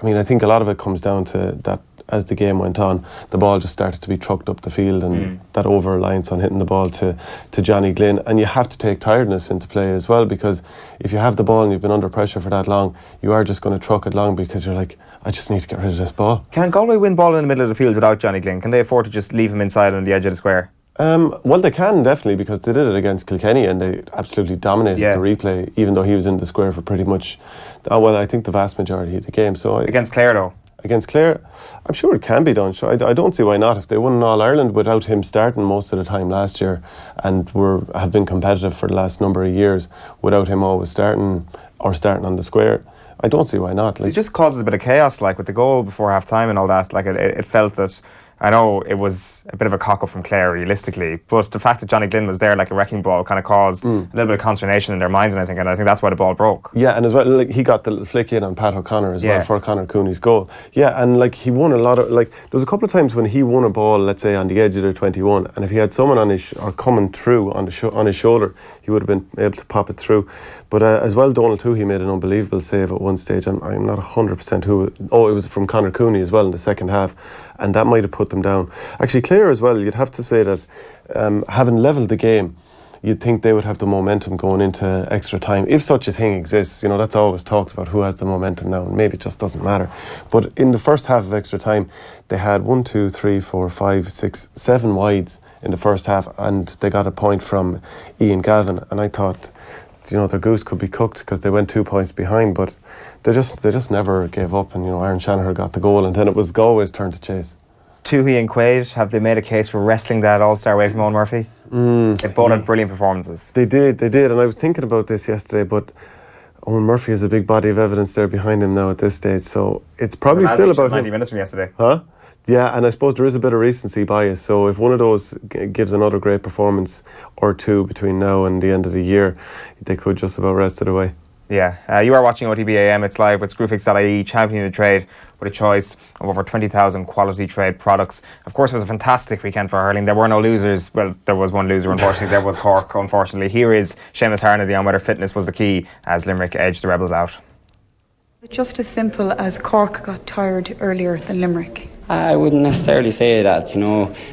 We had a few silly wides and stuff, you know, and conceded a few sloppy frees, and you know, games ebb and flow. You know, we always knew Limerick were going to have purple patch come at us again towards the end. So, look, in fairness to them, they stuck at it. So you have to give them fair dues as well. But it's an incredibly tight game. But yeah, unfortunately, out the wrong side of it. You came in carrying an injury and you managed to keep going through until extra time. At what point did you start feeling that you couldn't go any longer? It was a completely different injury, unfortunately. There was rumours of a hamstring injury, but in fairness, the deck in the team was perfect coming into the game. It's just got a dead leg after 20 minutes, you know, 25 minutes, I can't remember, and it just got increasingly stiffening up and just couldn't go on anymore, unfortunately. But look, it's not about me at all. It's about the 30 lads below, and what they've achieved this year is something, you know, very special. Now you always want to put your best hand up in the All-Ireland series, and we've came up shy, but just incredibly proud of all their efforts. It must have been very hard though to have come off and then sit there and watch it slip away. It's probably easier to be playing nearly. Oh, 100%. It's always easy, you know, and you can influence the game from the field. And no, it's never easy coming off, especially in the heat of battle. They're the moments that you're training all year for, and they're the moments that you want to be in there helping your teammates and friends out. So no, it's never easy. I can just tell that this one has hit you hard. Yeah, well, but look, time's good here, so just back to the drawing board, and yeah, on to the next one. Yeah, not the most flattering image there of Seamus Harnedy doing his best Phil Jones impression. Damn it, just took the words right out of my mouth. Well, got there before you. As well as him sitting on the sideline as well, I was looking down at the sideline and I could see Darragh Fitzgibbon was sitting down. He went off injured and he was just kind of sitting down there with his hands on his head when it was clear that Limerick had won as well. Very, very tough for him to take. You'd be sickened for him. Like, it's... Once you felt that they let that lead slip, extra time was only going to go one way. And I know that's very much hindsight talking. Yeah, well, if Cork started winning All-Irelands, imagine having to listen to them. Jeez, the arrogance out of them. They put me in the shade. I like where they're at the moment, where they're present, because I do like the energy that they bring. Like, yesterday was an unbelievable atmosphere in Croke Park. It was absolutely fantastic. So they do bring great energy. And their finals in 2013 and the semi-final against Dublin, I think there was 60,000 at that in 2013. That was brilliant stuff. They will be back, though. Yeah, they will, of course. Sure, they have such a huge amount of players down there. They should be turning out great players. Pat Horgan has only won 1 of 7 All-Ireland semi-finals. You'd like to see him back as well because he is a GOAT. He's an excellent player. That's a tough old statistic. John Myler was also speaking to Maura Trass afterwards and pretty gutted, as you can imagine. You know, they really added in with the impetus, and then Cian Lynch's goal really drove them on towards the end, you know, and we couldn't respond, and then they responded better in injury time or in extra time, and they got a couple of good goals.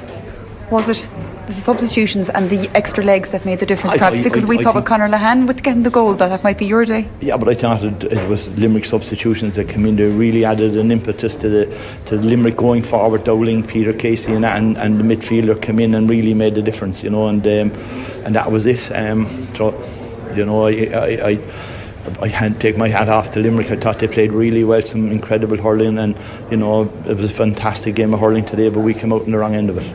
Well, so did Cork. Cork also played well, and up until that penalty, really, it was thereabouts. Yeah, like it was in the melting pot. I thought that it was a fantastic block from where I saw it, but you know, I don't know what happened. And well done to Limerick. We up in the press box were watching it. Actually, I was sitting alongside Tommy Welch, former Kilkenny player, and he said he thought it wasn't a penalty at all. I haven't seen it, so I really couldn't comment on it. Like, you know, so I'd need to watch it. But the referee allowed it, so it is a goal, and that's it. What are you going to say to your players now once you get back into that dressing room? I'm extremely grateful to the players for the effort that they've put in over the last 12 months. We've just come up short. And we had that opportunity to win the game, and that's what I need to look at and see how we could have won the game. Yeah, John Myler there talking to Maura Trass after his side were knocked out of the All-Ireland Hurling Championship yesterday. It is time to turn racing. We're going to focus our attentions on Ballybrit, the Galway Festival. 7 days of action with 150,000 people expected starts today. Here's Desi Scahill to take us there, talking about Sir Alex Ferguson and JP McManus. He was on Friday Night Racing with Johnny Wardinger. John was a huge United fan, and he used to bring me over to Old Trafford. And we could go 7 or 8 times a year. Right. And he'd just give me a shout and say, we're going Saturday and we're going Wednesday night. Be a replay of a cup match, we're going. And he was pally with Alex.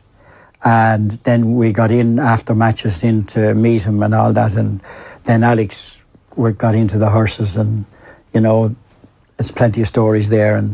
And Rocket Gibraltar. Well, and did you ever talk to him about Rocket Gibraltar? Would you believe this? And this is as sure as I'm here, and it's the best chance I'll ever get to put the record straight. when that situation was a tug of war, like, I never mentioned the horse to Alex Ferguson, and I never mentioned the horse to JP McManus. And it was pulling and dragging at me. Should I say something to either? And will I ever... Because I was friendly with both enough that I could possibly have said, is there any chance that this could be resolved and stop all the stuff that was... Because the papers were having a field day. Like, I mean, it was big stuff, and it was getting that little bit nastier and nastier. And to be honest, like, I mean, I obviously admired Alex because being a United nut, I thought it was fantastic that I knew him. And then on the other side of the fence, I have JP on this side, and I mean, he's invited me to all the big venues, the golfing venues. I was at his John's wedding, I was at Sue-Ann's wedding. I mean, they were unbelievable. I mean, down in the there, my goodness, it was unreal. Just for the entertainment at Sue-Ann's, we had Lionel Richie. He just came on. He just started to tinkle the piano just when the meal was over. It's a hell of a wedding. We got an hour and a half of Lionel Richie, and I said, wasn't that unbelievable? And a fella said to me, he says, that's only halfway. So there was a bit of a break for half an hour, and everybody moved then to the back of this marquee. I've never seen a two-storey marquee in my life. And out the back then we had, for about 2 hours, Billy Joel. Are you going to resolve this story about Rocket Gibraltar? Now, I never mentioned a word to either, and I couldn't wait for whatever way it was going to be resolved. It was unbelievable. Like, there were two people that I admired greatly, and they were, you know, head-to-head stuff. It was awful, and I often wonder if I had said something to one of them. They said, well, sure, look, if you can do something, we'll try, or something. Yeah, great stuff there from Desi Scahill. You can watch the full interview on youtube.com/off the ball. We are turning our attention now to Ballybrit, though. Johnny Ward is on the line. A very good morning to you, Johnny. Morning, guys. How are you? Not too bad at all. A massive weekend for Galway Sport, a massive week for Galway Sport, I should say. 7 days of racing. It's good to see your heart is still beating after Saturday. Of course, the footballers and the hurlers in action this weekend. Yeah, the hurling was something else. I think it was actually trumped yesterday by the Limerick game, but spotted you actually in the Croke Park Hotel outdoor area. Oh, never came over to say hello or anything on Saturday? Well, that's the disgraceful rudeness for me. If I had seen you, Johnny, if you'd come up and said hello to me, I'm sure I would have reciprocated the honour. I was just going to say hello, and then I saw you leaving, and I fashioned this kind of fake, like, oh, I'm just about to go over, but he's leaving, so I leave him alone sort of vibe. But you look like you're enjoying yourself. It was a great time. Sure, how could you not be enjoying yourself with a festival of hurling like that, Johnny? The hurling this weekend, I mean, like, it's just very, very hard to put any sport up on the pedestal with it after the two games. Just the hurling this year has just been on a different level entirely. I think we should be very proud that it's our own sport. Yeah, without question. It looks like you haven't quite left for Galway yet. It's an evening card, of course, today. Yeah. First race 5:20, so the madness starts later on. Going to get the train around 2 o'clock and get there for the first race and take it all in. It's going to be a big week because, as you say, you know, the footballers and the hurlers are in the championship. I think everyone is in great form down in Galway and looking forward to it. Yeah, over 150,000 people expected over the course of the 7 days. And like when we get into the competitive side of things and we look into some of the races, Johnny, like just talk to us about how unique the track is at Ballybrit. Like there are certain undulations there which kind of highlights the importance of course form at Ballybrit. Yeah, one of the most unique tracks in Ireland. It's undulating and it's quite a tight right-handed track, and it has a really steep hill as well. If you come from the last fence, you're a long way from home. And the last two fences, one of my favourite aspects of the track in Galway are the last two fences. It's almost like a show jumping experience. They come up bang right after the one of the other, so you have to just get into a horse who's well able to jump. But then he's this long hill ahead of him, and also you have to deal with the atmosphere because most of these horses won't have run at a track like this before. So lots of things to take into consideration. But generally horses who've run well before at Galway will run well again there. Right, okay. What are we looking at today then? The big one is the Connacht Hotel handicap at 7:40. Limerick, short price favourite here, I think. Yeah, the new racing show that we have there on Off the Ball on Fridays, the first guest we had was Patrick Mullins, and he spoke about how he really wanted to win this race. It was one of the amateurs races that has actually eluded him so far, and he does ride Limini. I mean, she's only put in a 13-8, 7-4, but she just looks really well handicapped in theory in the base of what she's done over hurdles, and also the fact that her last run on the flat in France. She beat a horse who actually went on to win at Group 2 level, and she just looks very, very obvious. What's interesting though is Willie has other horse in the race. Shellcar up the top. He's ridden by Richie Deegan, and he's definitely one to take into account as well. But Limony's going to be one of those horses that will get the betting ring going, because a lot of layers will want to take her on, but at the same time she's very difficult to oppose, and I think she'll be the banker for many on day one. Right, okay. Hasn't raced since Cheltenham last year, obviously. The other one that's kind of catching my eye at the moment, Johnny, is the 5:20, the opener. It's Ruby Walsh's first race since Cheltenham.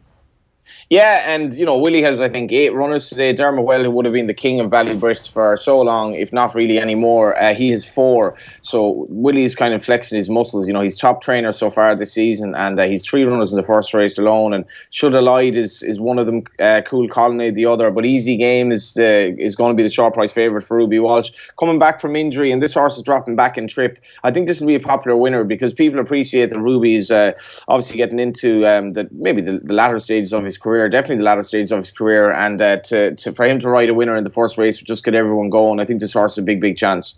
How is Ruby looking at the moment? I'm not sure if you've been chatting to him at all over the last couple of weeks. Like, obviously, he was just horrible luck really at Cheltenham. It was the exact same injury he had aggravated. Like, was there a sense that maybe he kind of rushed to return there, and that he's taking a little bit more time on this occasion? Yeah, he may have rushed it a bit. I don't think he would have come back at the date he came back if Cheltenham hadn't been happening. And for him to, last as short as he did was horrible. I expect you'll see Ruby, be a bit more selective with his rides in the future, as he probably already has been. But it's just great for the Galway Races that this is when he's returning, and he wouldn't have rushed this as much. It's summer racing, it's not Cheltenham. But it's going to be fascinating. Rachel Blackmore is top jockey in Ireland this season. She's been leading pretty much all the way, and she'll be kind of looking over her shoulder now at this lad coming back. But at the moment, Rachel has a big lead, and she'll be looking forward to a good book of rides. She rides Sea Point in the first race as well. Yeah, one of the other battles that's going to be very interesting over the course of the week is Dermot Weld against Willie Mullins. They go head-to-head in a couple of races later on. Like, you look at the Irish EBF maiden, and Weld having won 7 of the last 10 outings of this race. Like, it's kind of indicative of Weld's dominance at the racecourse over the past few decades. Of course, Willie Mullins, though, has done very, very well in recent memory.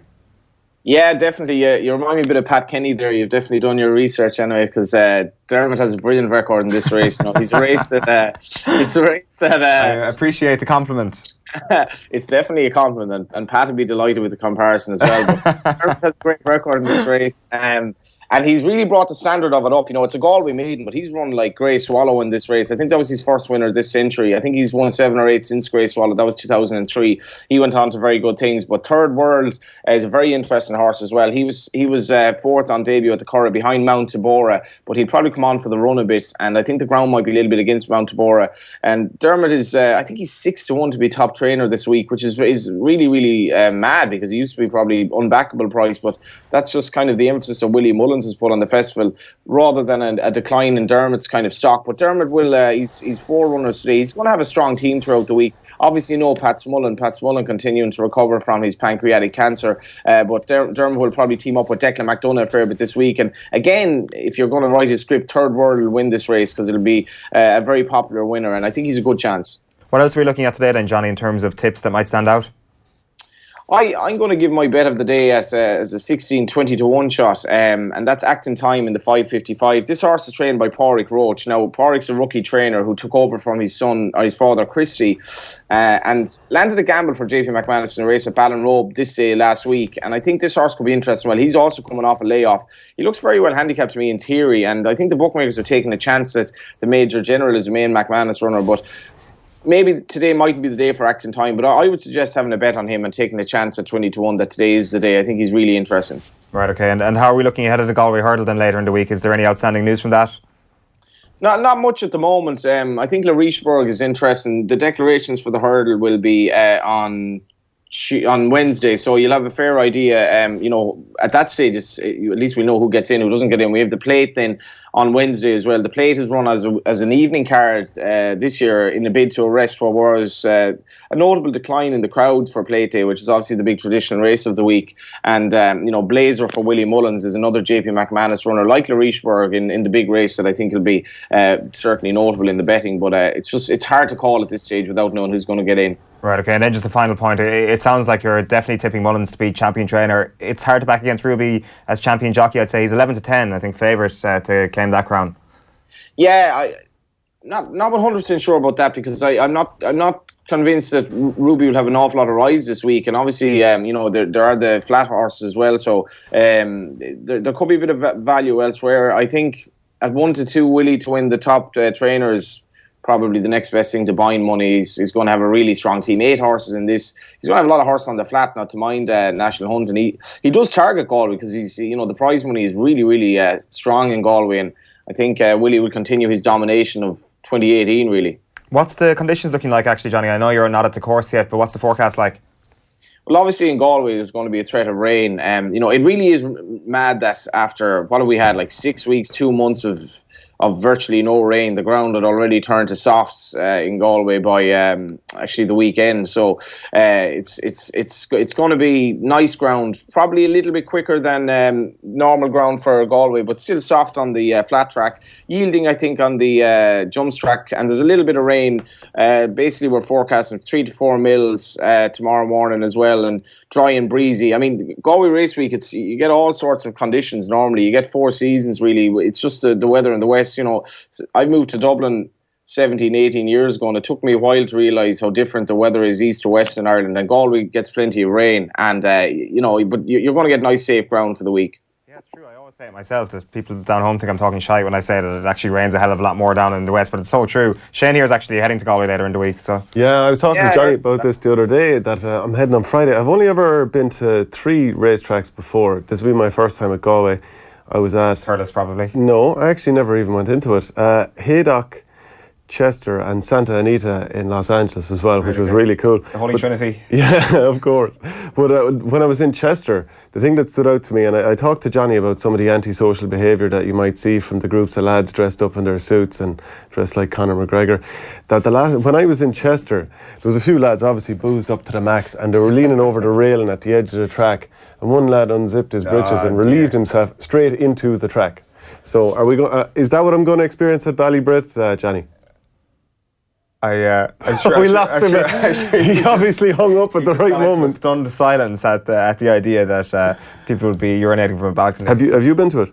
To Ballybrit? Yeah. No, I'm kind of like yourself, only at a selection like the Curra and Killarney, of course. Yeah. Killarney, of course, last a couple of weeks ago. Great race meeting, it must be said. Finally, Johnny, you are giving us the selections for the Placepot this week at the Tote. Yeah, you mentioned Killarney as well, Owen. If I were to recommend nearly any racetrack in Ireland, it probably would be Killarney. Absolutely beautiful. But the Galway experience it's more of a holiday for people, but at the same time the racing is good, and there's a 30 grand guarantee for the Placepot.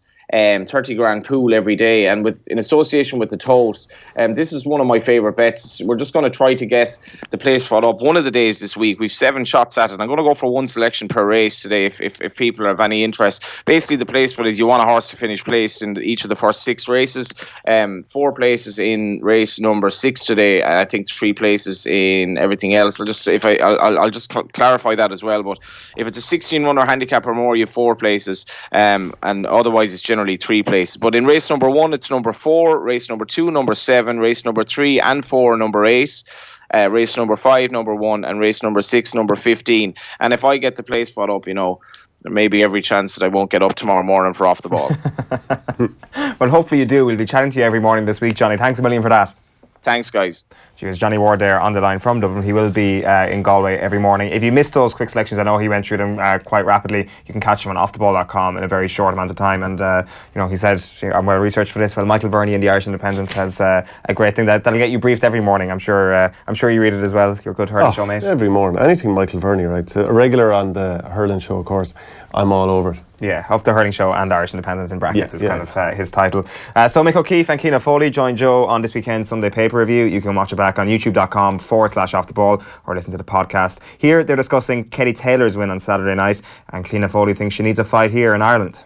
Katy Taylor, then Taylor's confidence justified in bloodless victory.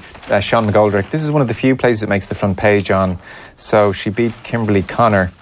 Taylor would have got, it seems, well over 100,000 for this. It seems that for Kimberly Connor, this was the biggest paycheck of her career, an estimated $10,000, says Sean McGoldrick. This is Katie's first win inside the distance. Taylor was always going to win last night, he said. Aside from the fact that Connor's best days are behind her, she holds down a full-time job in Arkansas Water Company in Little Rock and cares for her 3 children. 2 of them are twin boys born in 2015. It was her first fight in a year, so it was known that this wasn't a strong fight for Katy Taylor. Probably the significant thing about that fight last night was that there were 20,000 at it, and that she got a huge reaction when she came out, because they're trying to build her base in America and in Britain. I suppose most of us here really want to see her fight in Ireland, and this question of why has she not fought here is probably getting people frustrated at this stage, because I think there is a danger that you just might lose that connection, I mean, people would really love to see her fight here, I think, but 20,000 is a really decent crowd, and that's a really positive thing for her.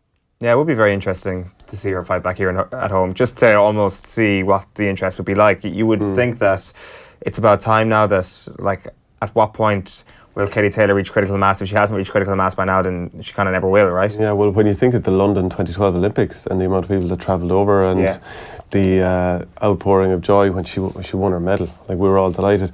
It's just such a pity that they're not able to give her decent fights, or they're not able to put decent fights together, because you see she was 100 to 1 on for this fight, and she keeps beating people that, in the game might be referred to as bums, but people that are basically not in her class. And then you have people tweeting out legend, and you're like, well, no, I mean, she's after fighting someone that, the equivalent of you and I going up against Mike Tyson. It's kind of, these fights are more or less pointless, and you're kind of being hammered as in, you're not into equality or whatever just because you're giving out about that. But, like, these aren't good fights. They're like, I don't really want to see these fights 100 to 1 on shot. You want to see her fighting someone who can give her a real bout. There's only so many of them, though. Yeah, well, and maybe that's the problem. That maybe she'll never be able to get to that level that we all know that she can probably get at, because there's no one there to rise to her. Because some of the greatest fighters of all time, it's because of their rivalry. It's the same in any sport. Tennis, Sampras Agassi fighting Ali Frazier, etc., etc. And unless she gets someone who can push her, yeah, they're like some of the greatest eras in sport, though. Some of the greatest rivalries. You can't always expect every sport to have that. And I mean, when people are referring to her as legend and stuff, like, I guess they're kind of referring to her as kind of the whole body of work she's put together, including a gold medal in the Olympics, rather than saying she's a legend because she's beaten 35-year-old Kimberly Connor. I know, yeah, but it just seems a little bit like, I don't know, a little bit silly and pointless. You give, like, praise becomes pointless after a while. If you praise everything, then you might as well praise nothing. It's kind of like hurling snobs praising every game of hurling. maybe so. But, like, I don't know. I think, like, you have to be proportionate about things. If something was of legendary status, fair enough, just say, geez, she was a legend there last night. But if she beat someone and it's 100 to 1 on, right, she went about her day's work, she got her few pound, on we go. Let's not be calling someone a legend for beating someone they should hammer. Yeah, let's have a look at this. Kimberly Connor visited Katy Taylor's dressing room after the match, and some great sportsmanship being shown here. First round, so it was turned out to be a great fight. I wish I could have lasted longer. Thank you very much, guys. That was great. Thank you, Kimberly.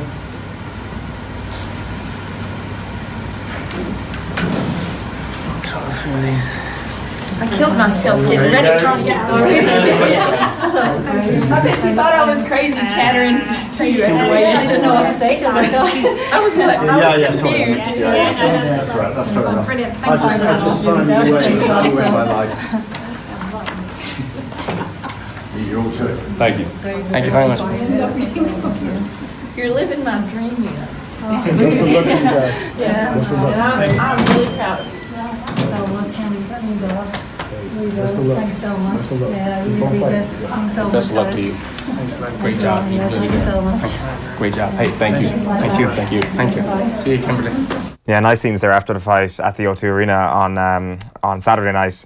Like, that does sum up. It's kind of hard for us to tell quite sometimes what impact Katy Taylor has had on other boxers in her field, but clearly she's had quite an impact on at least one. Yeah, I mean, it is lovely to see, but it probably does highlight the fact that one person is out there, and is a serious fighter, and the other person is, if you've got a full-time job or whatever, you're not operating in the same stratosphere. So it kind of highlights the issue as well as showing, I mean, that is a nice interaction between two people who just laid it all on the line. Yeah, we will go into that fight in more detail tomorrow, as well as that Parker White fight as well. Andy Lee is going to be with us in studio. It's a Limerick special. Shane Dowling will also be with us on OTBAM. Before we go this morning, though, here's Tommy Walsh on Dowling's redemption. you know, like just coming on, I was looking at the last 8 scores for Limerick. 6 of them came from their substitutes. Like, that's a colossal, you know, from your bench. And Dowling himself, he made the penalty, then scored a penalty. And if you can remember, I suppose it wasn't too long ago on Paddy's Day when he had a chance for Na Piarsaigh to go 4 points up, and by all accounts he was gutted with himself for missing that, and Cooley came back then and drew the game, and he had to step up when they were only 1 point up to put away a penalty. That was not an easy thing to do. Limerick haven't won the All-Ireland since 73, a lot of pressure on his young shoulders, and absolutely buried the top corner. And you know, fair play to him. I'm delighted for him because he had a great impact when he came on. Yeah, no question about that. Who's going to win the All-Ireland, Shane? It's so much like trying to predict the replay this weekend between Galway and Clare. Until you see the Galway team lined out, it's very hard to say. So if they've got those injuries, maybe Clare will win that.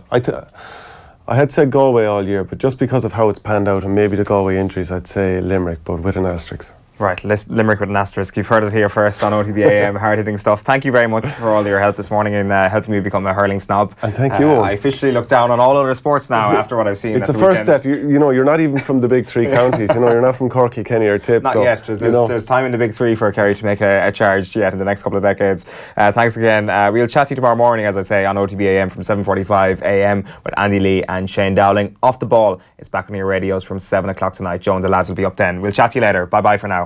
OTB AM. Thanks to Screwfix.ie, championing the trade with a choice of over 20,000 quality trade products.